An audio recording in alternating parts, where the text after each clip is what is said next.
Ya, kembali lagi bersama gue ya, host undangan Agung Setiawan ya, dan bersama rekan gue, junior gue yang udah lama ya kita ketemu ya dari 2017 waktu itu ketemunya di kampus ya. Ini Ucup ya nama akrabnya. Ucup ini ya udah Malang melintang ya, bukan Jakarta melintang, bukan Bekasi melintang, tapi udah Malang melintang. Oh, Malang ya. Jawa Timur dong. Iya, Malang melintang di dunia koperasi, bahkan sekarang katanya kerja di koperasi. Jadi untuk pembukaan ini rasanya ya perlu banget kita gali bagaimana sih bedanya, bagaimana sih rasanya ketika bermulai kerja profesional di koperasi dengan perbandingannya dengan waktu awal mengenal koperasi. Kalau mengenal koperasi kayaknya bukan di kampus tapi di sekolah ya, di sekolah yaitu di SMA. Nah, mengawali pertanyaan tentang sederhana sih sebenarnya. Apa sih motivasi hidup lu dulu gitu supaya kita semua ini dapat value sebelum masuk ke isu utamanya atau tema utamanya itu bagaimana rasanya kerja di koperasi. Koperasi apa namanya? Koperasi Syariah Ikhlas Sejahtera, singkat ya. Kops Syahira. Kops Syahira. Ya, jadi balik lagi ke topiknya, awalnya dulu yaitu motivasi hidup lu dulu. Apa nih motivasi hidup lu? Baik, terima kasih Bang atas waktunya sudah hadir di sini gitu. Ini senior saya Bang Agung Setiawan namanya. Jadi saya banyak belajar ilmu tentang perkoperasian itu dari Bang Agung sebetulnya ya. Terus saya praktekkan ya, alhamdulillah gitu kan, sampai sekarang masih bisa eksis dan konsisten di dunia perkoperasian gitu. Meskipun nggak digerakkannya tapi di lembaganya gitu. Oke, terkait dengan motivasi hidup saya tuh mengenal motivasi ya. Kata motivasi itu mengenal mulai dari SMP sih. Waktu saya mengenal di SD itu saya nggak ada motivasi. Apa sih itu motivasi? Saya pun nggak paham motivasi itu apa. Waktu SD terus saya nggak paham. Yang paham itu ya udah gue belajar dan belajar. Ketika lulus SD ya udah. Kalau anak DCE itu Bang, jadi musimnya itu ketika lulus sekolah merantau, kerja, cari uang, pulang-pulang bangun rumah, nikah, udah bangun bisnis. Sederhana sekali ya. Sederhana kalau di kamu sebenarnya. Jadi gitu. Saya pun melakukan itu Bang. Ketika saya lulus SD ya udah saya kerja di kota gitu kan. Akhirnya 2 tahun. Akhirnya setelah itu ya gue mikir kalau gue kerja ya jualan toko kelontong, jadi pegawainya lah. Ya gue pasti bakal begini-begini aja. Sedangkan gue tuh pengen hidup itu berkembang gitu. Ibaratnya ada perubahan lah dari yang sebelumnya gitu. Akhirnya gue pikir ya udah, gue termotivasi. Nah, mulai saat itu ketika sudah bekerja di sana 2 tahun itu kata-kata motivasi itu mulai saya kenal. Oh, ternyata inilah motivasi. Akhirnya saya termotivasi tuh melihat rekan seumuran saya Bang pakai seragam SMP. Wah, itu kayaknya keren juga nih pakai seragam bareng teman-teman ngobrol-ngobrol. Sedangkan gue di sini cuman melayani orang yang beli gitu-gitu. Ya udah, di situ saya mulai ada kata motivasi untuk bisa berubah dan sampai sekarang saat ini gitu. Untuk motivasi saya itu ya ingin hidup ini ya memang harus bisa bermanfaat dan bagi saya dan bagi sekitarnya gitu sih Bang Agung. Oke, ya. Cukup dalam ternyata Ucup itu punya cerita yang belum saya dengar ya waktu itu ya, cukup dalam.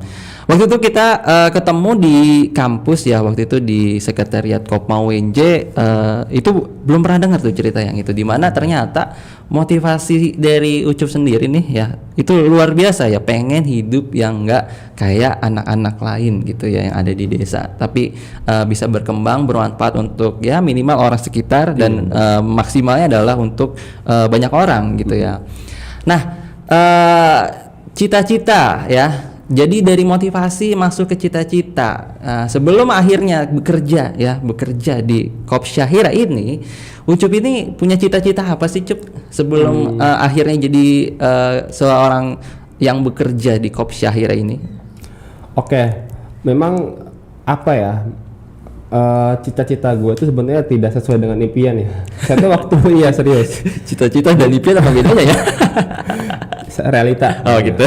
Waktu SMA gue tuh ya pengen jadi tentara, jujur. Ikut akmil, atau di dunia inilah kayak Badan Intelijen Negara, terus Akmil, itu gue pengen banget karena pandangannya dulu tuh zaman gue kelas 3 ya, itu keren loh bang, pakai seragam ABRI, seragam apa ya namanya polisi, wah keren. Jadi pulang kampung itu pakai seragam, pengen mah ini gue pakai seragam nih, jadi pengen orang tua gue bangga lihat seragam pakai militer. Nah itu tuh gambaran gue ketika di SMA tuh.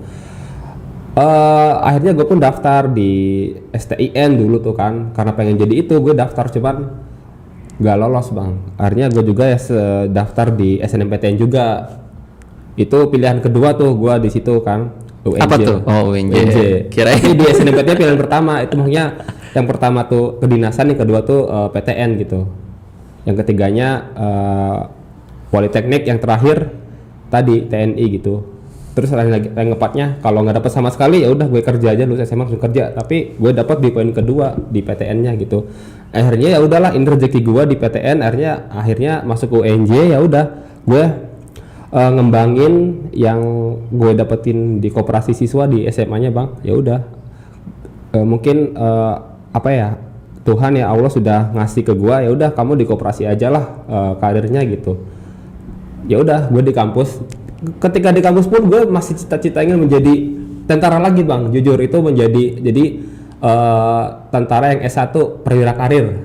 Oh iya. Kan ya. PK. Jadi kan ketika lulus gue pengen jadi kerja di sejarah, ilmu sejarah di museum-museum lah. Tapi gue punya pangkat letnan 2. Jadi langsung perwira bang, punya anak buah ntar gue di sana. Masih ada keinginan kayak gitu.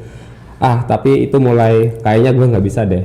Ibaratnya gue nggak bisa menjadi seperti itu karena satu itu memang harus ilmu sejarah murni.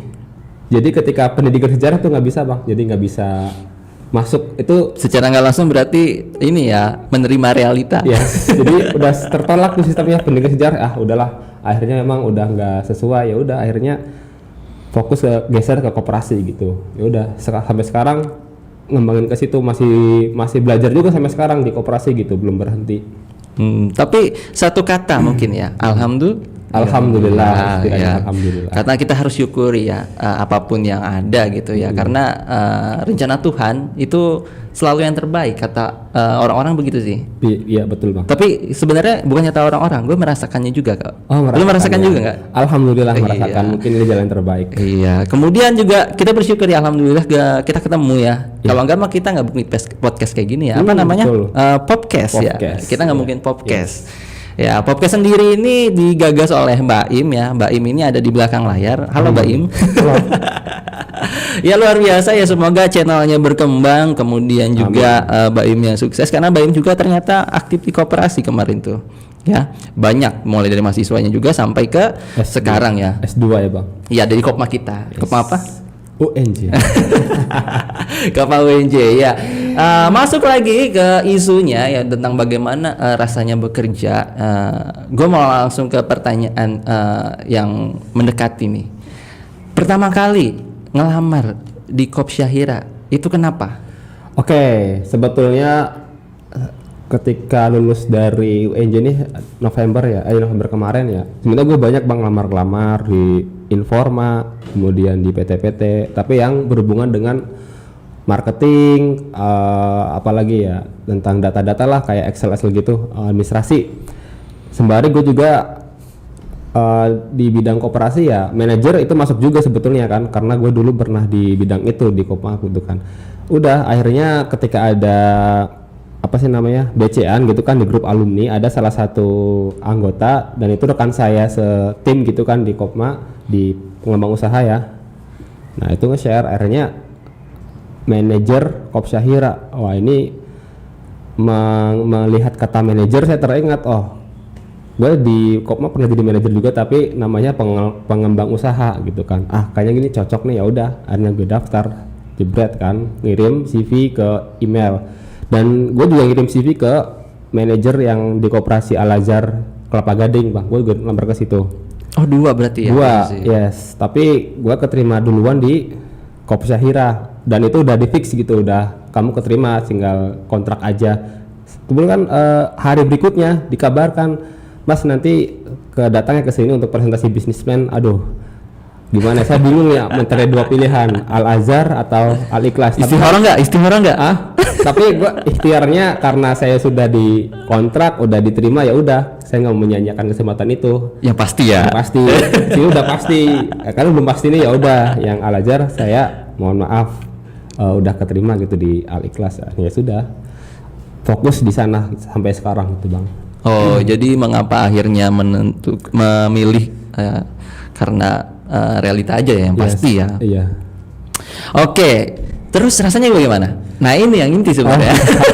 Ketika udah ya akhirnya hari pertama bekerja sampai akhirnya sekarang gitu ya, rasanya bagaimana, ceritain dong. Oke, yang pasti ini kan namanya dunia profesional bang ya. Kita tuh bekerja emang digaji dan itu dituntut untuk ya bekerja lebih baik gitu kan. Antara gaji dan pekerjaan itu emang sangat diperhitungkan gitu di dunia profesional itu. Tapi ketika saya awal-awal di sana ya pasti sih saya observasi dulu di sana gitu kan, ada apa saja lini-lini yang harus diperbaiki, apa aja yang masih kurang, apa aja yang masih bagus, ya saya pelajari dulu nih pekerjaan-pekerjaan itu. Seperti di sana tuh ada usahanya, ada retail juga ada, terus Retail ini berapa coba? masih satu, kita masih coba. mengembangkan keluar masih satu. Tapi alhamdulillah retailnya cukup besar juga untuk retailnya. Kemudian ada pembiayaan syariah ya, ijarah gitu, mesti jasa. Kemudian ada ini juga jasa antar jemput siswa, dan itu saya pelajari dulu nih apa aja sih, bagaimana ritme usaha di situ seperti apa gitu. Jadi saya nggak langsung memutuskan A, B, C, D, enggak. Jadi sebulan ya minimal 2-3 bulan lah saya harus mempelajari dulu. Karena itu penting ke depannya seperti apa. Karena kalau kita bekerja yang memang langsung ambil keputusan itu taranya akan berdampak kepada, kan lu baru di sini, gua udah lama di sini nih, kok lu tiba-tiba ini nih. Wah, gue nggak pakai seperti itu. Kultur maksudnya. Yes, kultur ya. Gue nggak mau seperti itu. Jadi harus mempelajari dulu orang-orangnya seperti apa. Baru ketika udah dapat, udah tahu kan pos-pos mana aja yang harus kita perbaiki gitu. Sama halnya seperti dulu di Kopma kan kayak gitu juga, setahun belajar dulu lah, setahun berikutnya mulai kita mengembangkan ini pos-pos bisnisnya, pos-pos mana aja yang harus kita naikkan gitu. Seperti itu sih bang, gambaran umumnya gitu. Berarti itu rasa yang masih umum. Berarti gue boleh dong gali lebih lagi gitu ya. Boleh banget. Ada rasa kaget nggak ya? Kaget gitu, kaget. Wah, tiba-tiba udah di profesional aja nih. Kemarin masih belajar. Itu pasti sih bang, pasti kaget juga. Ibaratnya Gimana tuh kagetnya? Wow, gitu ya. wow. Ya nggak nyangka aja bang. Ibaratnya kan ketika di kampus gitu ya, ibaratnya kita kan ya sama melakukan job desk sehari-hari, tapi kan itu kita pengawasannya itu memang ada ya, cuman nggak terlalu ketat gitu kan. Meskipun ada, kita masih diberi kebebasan lah, silakan mau berkamu atau enggak ya, itu hak, ibaratnya tinggal di kaliannya aja. Tapi kalau di dunia kerja itu harus dituntut tanggung jawabnya, terus progresnya sampai di mana, terus kalau ada masalah ya udah kita saya sebagai pemimpin tertinggi di situ ya bisa dituntut untuk bisa menyelesaikan masalah itu di lapangan gitu. Dan itu itu bener-bener wah, oh ternyata seperti ini ya dunia profesional gitu. Ibaratnya ada tuntutan-tuntutan yang harus diselesaikan dan itu dipertanggungjawabkan di hadapan anggota-anggota yang memang cukup banyak ya mas, ada 300 orang yang anggota di sana. Itu cukup bagus juga karena ya mereka itu ya udah profesional juga, ada yang guru juga ada. Kita tahu guru kan kritis-kritis lah ya. Terus ada dari ya pengusaha-pengusaha inilah kayak UMKM itu ada juga. Jadi saya yakin mereka lebih kritis gitu dibandingkan dengan yang dulu di mahasiswa. Dan itu perlu banget kita perlu bisa menjawab mereka ini yang mempertanyakan gitu. Dan ya alhamdulillah gitu, ilmu yang gue dapatkan di Kopma itu ya ada berguna ketika menghadapi ya mereka anggota-anggota ya. Ketika kan di Kopma juga ada RAT ya, ada juga kan anggota yang memang kritis ya, itu saya terapkan di sana gitu untuk menjawabnya, untuk bekerjasamanya seperti itu. Ibaratnya ada bermusyawarah ya. bermusyawarah. Ada hal yang saya dapatkan di Kopma ketika saya bekerja di Kopsyahira ini gitu. Ada pengalaman lah gitu. Berarti kaget tapi sebenarnya punya persiapan. Iya, Iya, punya persiapan. Jadi nggak kaget aja gitu. Kaget ada persiapan. Berarti buat kalian nih yang anak Kopma, ini salah satu realita yang ada bahwa ternyata berkopma itu punya banyak manfaat ya. Apalagi kalau linear kerjanya, yaitu dari koperasi mahasiswa lanjut ke koperasi profesional gitu ya. Sebenarnya kalau dibilang Kopma nggak profesional, Kopma itu berbadan hukum dan otomatis itu Kopma itu udah profesional mungkin, tapi tingkatannya tidak seprofesional yang pada umumnya. Ya, betul. Karena apa? Karena ada yang benar-benar baru mengenal koperasi itu di kampus sebenarnya. Siapa coba? Apa tuh? Yang contohnya? Enggak, ini cuma bercanda. Jadi gini maksudnya, tadi tuh arahnya kemana? Ke gue gitu ya. Gue jujur, gue mengenal koperasi ya itu dari kuliah. Bener-bener dari kuliah, nggak kayak lu Cup yang udah dari SMA ya. SMA. Yes. Tapi balik lagi ke rasa gitu ya. Kan ini temanya adalah bagaimana sih rasanya kerja di koperasi profesional gitu ya. Tadi kaget ternyata ada tapi punya persiapan. Ya. Sekarang kalau rasanya memberikan kontribusi gitu ya pertama kali, apa sih yang lu kerjain dan bagaimana rasanya? Oke, ini juga menjadi terakhir kemarin Bang. Jadi ada yang namanya SO. Apa tuh? Stock of Name. Kalau begitu kan SON ya. Itu namanya SO, Stock of Name. Nah, kebetulan di sana itu kita juga jualan seragam ya Bang Agung, seragam untuk siswa-siswa yang memang cukup banyak ya, ribuan gitu kan. Oh, itu salah satu produk retailnya? Yes, retail. Atau bukan? Atau konvensi? Satu divisi sama retail. Oh, gitu. Satu divisi sama retail. Oke, bagian dari retailnya gitu. Kebetulan di sana itu ya ada permasalahan lah gitu dalam SO seragam ini.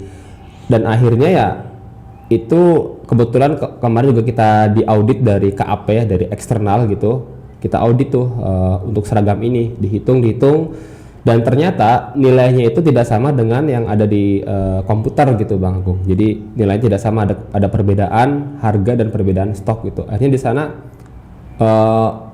saya berpikir dulu gue ada pengalaman nih di Kopma ketika jadi divisi toko, gue bisa SO harga-harga. Nah akhirnya di situ gue berpikir pengalaman yang ada di divisi toko, jadi kepala divisi gue terapkan nih di sini. Akhirnya udah gue menghitung modalnya berapa. Kan kalau di sana itu kita beli bahan ke Tanah Abang, kita berarti ngitung HPP nih? Yes, HPP. Ya, kita beli bahan di Tanah Abang, kita belinya nggak nyampe 10 juta tapi ratusan juta, bahkan sampai mendekati M lah gitu kan. Kita beli bahan, terus kita pakai jasa orang jahit, kita jahitnya di luar gitu. Nah akhirnya di situ menghitung nih berapa total modalnya gitu, dan ternyata setelah dihitung jauh banget perbedaannya antara harga jual sama harga modal. Dan ternyata itu harganya itu lebih kita untungnya itu kecil, hanya berapa persen lah dibandingkan dengan modalnya. Kan harusnya minimal keuntungan itu di atas ya 30-40%, tapi cuma 10-15%, sedangkan ini bahan kan, ibaratnya bahan itu banyak banget modalnya.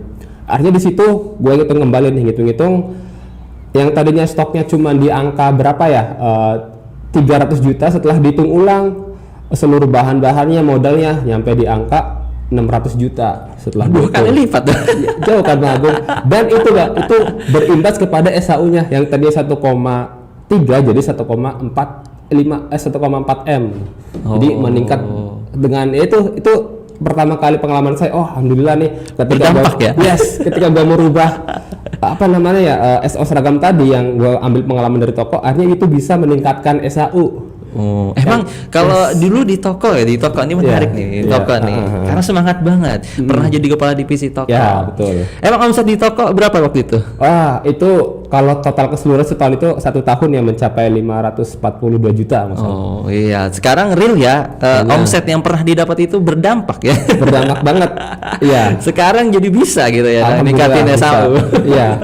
Itu semangat saya. Gua tuh dulu di toko bisa. Meskipun di sini lebih besar lagi, tapi seenggaknya gue dulu bisa gitu. sekarang harus bisa lebih bisa lagi gitu kan. Berarti apa? Alhamdulillah. Barakallah. Gitu, Iya, Agung. jadi ternyata rasanya luar biasa ya kerja di koperasi profesional Iya. kayak begitu. Ada lagi nggak rasa tambahannya? Misalnya di awal-awal, kan kalau di awal tuh biasanya yang seneng-seneng gitu ya. Tapi udah persiapan belum sama rasa-rasa yang nggak harusnya lo dapet? Misalnya kecewa, penolakan. Ada rasa penolakan nggak di sana? Kalau untuk penolakan sih sampai saat ini alhamdulillah gitu kan, masih terbuka lah kehadiran saya di sana gitu kan, karena memang ini juga saya itu Bang manajer pertama kali di koperasi itu. Oh, pertama. Ya, jadi Iya. sebelumnya belum ada. Kan kalau udah ada kan enak diajarin. Nih kamu tuh kayak gini loh. Tapi kalau gue enggak, di sana itu pertama kali manajer ya akhirnya ya gua menyusun sendiri, ibaratnya observasi sendiri nih yang harus gue lakukan itu seperti apa gitu kan. Berarti diterima dengan baik dong. Alhamdulillah. Alhamdulillah Iya, lagi. jadi ini pertaruhan juga nih dengan adanya manajer, apakah koperasi ini akan berkembang atau stagnan atau sama sekali turun gitu. Ini pertaruhan juga buat saya gitu kan. Dengan adanya manajer apakah akan meningkat nih dari segi pendapatan lah, omset gitu. Seperti itu Bang Agung. Tapi yang namanya anak muda optimisme dong. Optimis, betul, harus optimis. Pasti bisa. Pasti Iya, bisa. apalagi saya dikelilingi oleh orang-orang yang memang expert lah seperti Bang Agung ini. Aduh, kamu bisa aja. Emang saya ngajarin apa sih? Ngajarin ya tentang seluk-beluk perkoperasian gitu. Contoh ya, kita mau tahu apa sih? Contohnya ya Aduh. kayak misalkan ya gerakan koperasi di dunia maupun di Indonesia. Terus apa namanya tentang unit usaha gitu kan ya, itu secara umum ya saya pasti dapat lah gitu tentang itu dan dipakai banget ketika di lapangan gitu. Berarti dinamikanya lebih ke dinamikanya. Soalnya kalau ngomongin gerakan itu ngomongin dinamika cuy. Yes. Terus sama ngomongin bagaimana kita mengakomodasi segala yang ada, misalnya pendapat, mengakomodasi saran, mengakomodasi sumber daya, gitu ya, mengakomodir ya, bukan akomodasi mah jalan ya. Jalan ya, perjalanan dong. mengakomodir Iya. yang ada, terus akhirnya kita bangun jadi satu kesatuan sebagai resource atau sumber daya yang dipakai untuk mencapai tujuan. Itu berarti itu yang lu pelajari ya? Yes. Jadi, Iya ya, berarti ini secara nggak langsung bermanfaat dong ilmu gue. Alhamdulillah Ya. Yang menarik berarti belum ada penolakan dan diterima dengan baik. Wah, seneng banget berarti ya. Iya. Seneng dong. Alhamdulillah seneng Bang. Dan satu lagi Bang, jadi ini cerita juga. Jadi ketika gue masuk pertama kali di sana ada trouble nih. Kan kebetulan gue juga ngebawahin divisi kantin ya, yang ada kantin SD, kantin SMP, ada banyak lah tenanya, ada sekitar sampai 16-17 kantin. Dan tiba-tiba Pak Yusuf ini airnya mati, gimana nih? Jadi dia mau nyuci nggak bisa, kan mau pulang nih, mau nyuci barang-barang yang lahir, aduh gimana nih? Kan pengalaman di gedung G. Iya, pengurus udah lagi sibuk, airnya aduh gimana nih ya caranya supaya airnya nyala lagi. Saya turun lapangan Bang, ngecek mulai dari palaronnya nih, pipanya nih kemana, jalurnya kemana nih, set pelajarin muter, nggak ketemu sampai setengah jam, akhirnya ketemu titiknya, oh kerannya di sini, diputer, cret, airnya nyala. Berarti ditutup ya? Iya. Oh, siapa yang nutup Nggak kira-kira? tahu juga Bang. Jadi Penasaran nggak? penasaran, ada yang iseng kayaknya Bang. Makanya ya alhamdulillah kata ibu kantinnya, wah ini Mas Yusuf nih katanya keren juga nih, kok tidak bisa tahu, orang baru bisa tahu titik-titik yang memang apa namanya, Jangan-jangan dites tuh. nggak jadi. Ya udahlah, sampai turun ke kolong tuh nyala lagi ya. Alhamdulillah itu salah satu kebahagiaan juga buat gua kan. Oh iya. Dapat apresiasi dari ibu-ibu kantin. Tapi itu kan pengalamannya dapat dari gedung gitu. Iya. Ini yang kita tahu sendiri kan, tahu kan. Iya, Perlu iya. ceritain nggak? Aduh, Nggak ada, usah. kayaknya nggak usah ya. Gue parah lagi Bang. Gedung D itu ilmunya juga banyak selain di Banyak, Kopma. iya. Tapi nanti ya, Yes. mungkin di lain kesempatan. Iya. Kita masih balik lagi ke tema utamanya rasa. Kalau rasa penolakan Rasa. nggak ada. Kalau rasa kecewa di awal ada nggak? Yang biasanya kecewa itu ditimbulkan dari ekspektasi. Ya, gimana? Ada rasa kecewa nggak di awal? Atau justru menghindari rasa kecewanya gimana? Yang pasti sih ada ya rasa kecewa ketika ya contoh misalkan dengan gaji lah ibaratnya ya, gaji. Oh, gaji Iya, ya. gaji. Sensitif Sensitif juga, sekali nih. ibaratnya. Terus mikir kerjaan gue banyak ya, ibarat manajer mengcover sana sini tapi gaji gue segini, kan gue mikir cukup nggak ya, apalagi kita di Jakarta gitu kan. Terus pikir-pikir sampai seminggu nggak salah, gue bisa nggak ya bertahan di sini ya, ibaratnya ada sedikit kecewa juga kok segini gitu kan. Tapi gue mikir lagi, terus berdiskusi juga dengan beberapa guru, beberapa pengurus. Mas, ada kadang bilang kerja di sini itu memang gajinya kecil mas, tapi lihat mereka itu mereka bahagia dengan gaji segitu. Coba mas, apa kesimpulannya? Jadi kalau di sini itu berkah mas kerja di sini. Jadi kita berprinsip itu syariah. Jadi ya ngambil berkahnya gitu. Kamu kalau gaji berapapun, kalau gede, kalau nggak berkah itu nggak bakalan cukup. Akhirnya coba berpikir untuk bisa sampai ke arah situ gitu, berpikir arahnya mikir ya mungkin sedikit kesini alhamdulillah itu bisa dirasakan. Oh iya, ibaratnya gaji segini pun ya ini suatu keberkahan gitu, nggak muluk-muluk tapi ini cukup untuk kita sebagai ya hidup di Jakarta, tapi itu berkah dengan gaji segitu tuh nggak muluk-muluk tapi memang ya itu cukup untuk kita gitu bang. Jadi akhirnya bisa menerima yang gaji segitu itu karena ya tadi prinsip berkahnya itu. Iya, kecewa dan juga langsung menemukan solusinya. Iya. Tapi nambahin dikit ya, menarik dengan cerita berkah ini ya.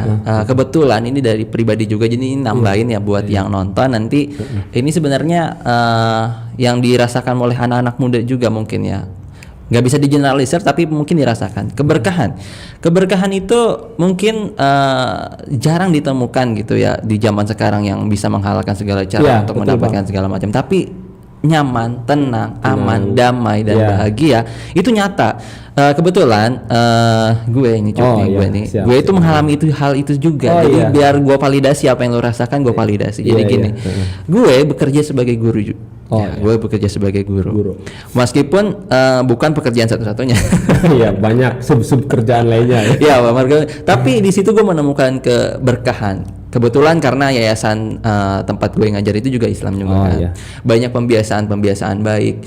Ya gaji mungkin ya bisa dibilang tadi ya, kok lulusan sarjana tapi kok gajinya kecil gitu kan. Tapi ataupun tanggung jawabnya banyak tapi gajinya sedikit ya. Tapi bukan soal itu. Bukan soal itu. Kerjanya nyaman. Terus kemudian lingkungannya mendukung. Kemudian juga uangnya berkah. Betul. Nah, jadi sedikit tapi kalau berkah itu kayak bisa dipakai buat apa aja. Betul bang. Apa aja cukup. Kayak begitu. Nah, itu berpengaruh banget ke kehidupan gue sebelumnya. Kalau dulu sebelum gue ngajar itu sebenarnya dapat uang tuh dari mana aja tiba-tiba gitu kan. Dari kerja sana, kerja sini. Proyek-proyek ya bang ya. Oh banyak tuh proyek ya. Nanti maksudnya ini ternyata yang dulu banyak cepet itu hilangnya juga cepet gitu kan. Tapi kalau sekarang itu ada hasilnya, terus bisa dirasakan juga manfaatnya juga ke banyak orang, terutama ke keluarga. Kalau dulu paling dapat uang ya untuk bayar kuliah, terus untuk keperluan sendiri, udah kayak begitu. Ya ini cerita sedikit ya. Jadi berkah itu sebenarnya harus jadi motivasi utama dalam kita mencari rezeki gitu ya. Karena kalau berkah itu ini pasti berdampak banget ya buat hidup kita. Itu ya buat teman-teman podcast gitu ya. Itu tambahan sedikit. Ya jadi kita ambil value-nya lah. Jadi ternyata dari ceritanya Ucup ini ada yang menarik yaitu keberkahan ya. Terus juga gini Cup, gue mungkin nambahin ya. Kalau misalnya lu berpikir bahwa di pekerjaan yang pertama gue dapet gitu ya, di pekerjaan yang ini gajinya segitu, Cup, banyak pengangguran. Salah satu untuk kita bersyukur juga dengan pekerjaan adalah lihat masih banyak orang yang butuh kerja. Betul. Banyak banget. Beragam lagi, nggak cuma yang lulus S1 doang yang nggak punya pekerja, lulus S2 gitu ya. Lulus apalagi yang lulus SMK kayak begitu ya. Betul bang. Tapi bukan berarti yang lulus SMK itu ini ya, yang S1 aja nggak dapat kerja, gimana yang SMK atau gimana yang SMA enggak. Tapi setiap orang punya rezekinya masing-masing. Kalau kalian rezekinya bukan bekerja, mungkin rezeki kalian adalah berdagang kayak begitu. Atau jika kalian nggak berdagang, menawarkan jasa. Kayak misalnya buka barber, kan sekarang lagi ngetren itu ya barber ya. Oh iya, barbershop. Iya, barbershop. Kayak angkat barbel gitu bang. Iya. Tapi back to topik lagi ya, itu udah terlalu jauh on topic ya.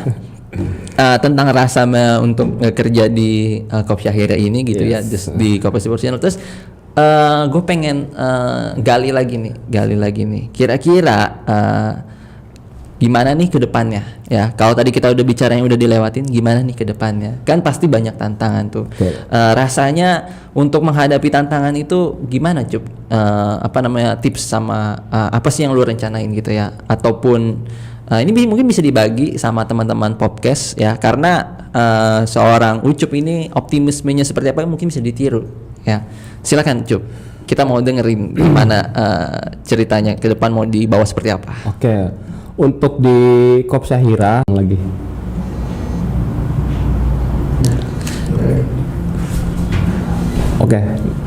Oke, lanjut. Yang pasti untuk di Kopsyahira ini kedepannya saya juga punya beberapa rencana. Kan yang sekarang itu ada ini ya Bang, divisi antar jemput. Nah, kan sekarang itu kita masih bermitra dengan orang. Jadi supir-supir dari luar dia punya mobil, kita ajak masuk ke Kopsyahira dan menjadi mitra. Nah, kedepannya nanti kita koperasi pengen punya armada sendiri, dan nanti itu mobil punya koperasi. Jadi itu akan memudahkan kita untuk memanajemen divisi ini, dan juga untuk meningkatkan laba tentunya. Dan berikutnya juga mengenai pembiayaan syariah yang ada di Kopsyahira.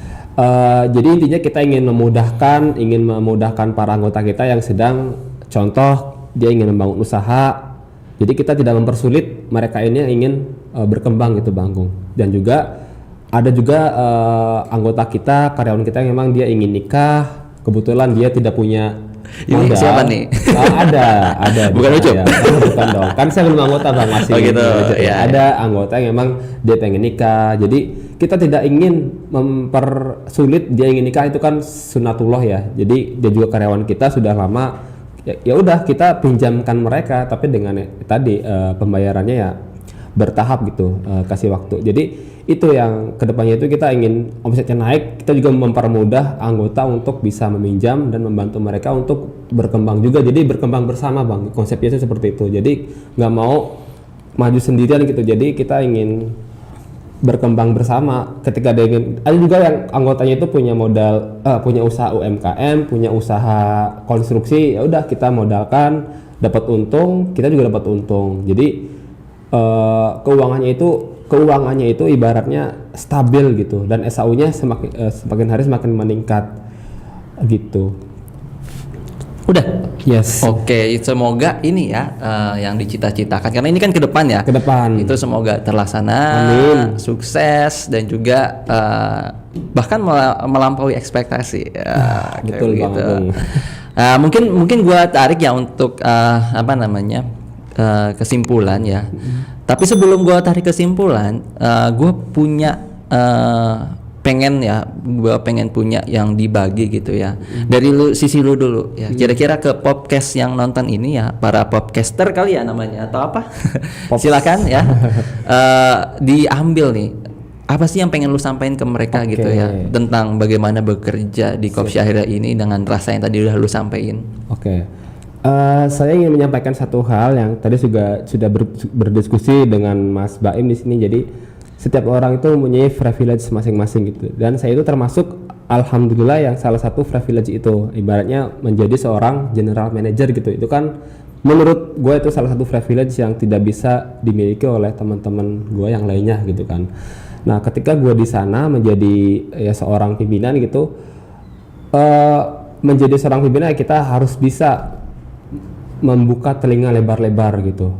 Ibaratnya ketika ada masukan kita tampung, kita olah, terus kita kasih keputusan yang lebih baik. Nah, jadi pesan saya untuk pemirsa udah kayak di TV ya. Ini mungkin keluar dari konteks ya. Ibaratnya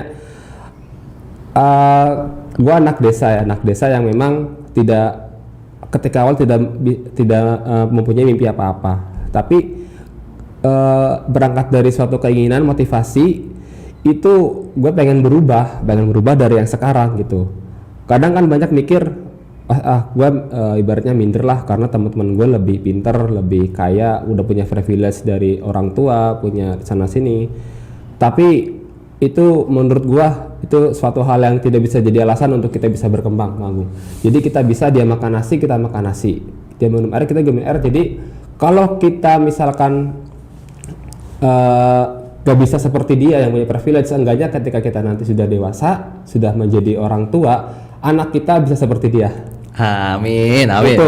Itu pesan saya untuk teman-teman. Jadi untuk kita kalian yang anak desa yang tidak ibaratnya yang masih belum ibaratnya belum tinggi ekonominya, seenggaknya nanti ketika kalian besar, anak-anak kalian nanti bisa seperti mereka yang sudah kaya gitu. Itu sih Bang Agung. Oke, terima kasih Ucup. Saya rasa dari Ucup ini benar-benar bisa kita pelajari ya. Inilah point of view dari seorang Ucup. Terima kasih Bang Agung ya. Dan gue nambahin ya buat teman-teman podcast gitu ya. Jadi mungkin ini di luar konteks ya, karena ini gue juga sebagai undangan jadi host di sini ya, sama Baim. Ada yang mau gue sampaikan juga sebagai host gitu ya, bahwa ternyata mengetahui dari banyak pandang atau sudut pandang itu memperhalus dari bagaimana kita bersikap. Kalau semakin banyak yang kita pelajari dari orang lain, maka akan semakin bijak kata-kata, semakin bijak juga keputusan yang akan kita ambil. Mungkin kalian semua yang nonton hari ini, poin yang bisa diambil dari Ucup ini adalah apa? Adalah berusaha ya, 1, terus 2 bertekad gitu ya. Kemudian ketiga ya melakukan semuanya sesuai dengan jalan yang udah ditentukan, tapi dengan usaha yang effort yang betul, yang harus terus dimaksimalkan. Dan yang penting sesuai dengan isu kita ya, yaitu rasanya. Jadi rasanya bekerja di Koop Syahira itu menyenangkan. Kalau saya tarik kesimpulannya adalah menyenangkan. Kenapa? Tidak ada penolakan, kecewa juga udah atasi dengan sebuah solusi. Dan juga yang penting selinier ya dari Kopma. Kopma bukan dari prodi Bang, dari bawahnya. Tapi kan sejarah lu juga soal koperasi kan? Skripsi juga koperasi. Berarti masih linier. Yes, linier. Mungkin udah itu aja ya. Salam buat podcaster di rumah ya, yang nonton baik di laptop, di HP ataupun di mana-mana ya. Cukup sekian. Terima kasih Baim yang udah ngajak gue kolaborasi gitu ya. Mungkin nanti dalam waktu dekat ini gue juga akan ini sekalian pengumuman ya, mungkin mau coba berkarya juga bareng Baim yang jelas ya, karena di sini Baim support kita banget gitu ya. Dia juga ngundang kita. Semangat Baim yang S2-nya juga lagi berjalan, semoga cepat lulus. Amin. Ya, dan juga semoga kita ngikutin jejaknya ya. Menular. Ya, wabillahi taufiq hidayah. Wassalamualaikum warahmatullahi wabarakatuh. Ya Allah, syar'i sekali.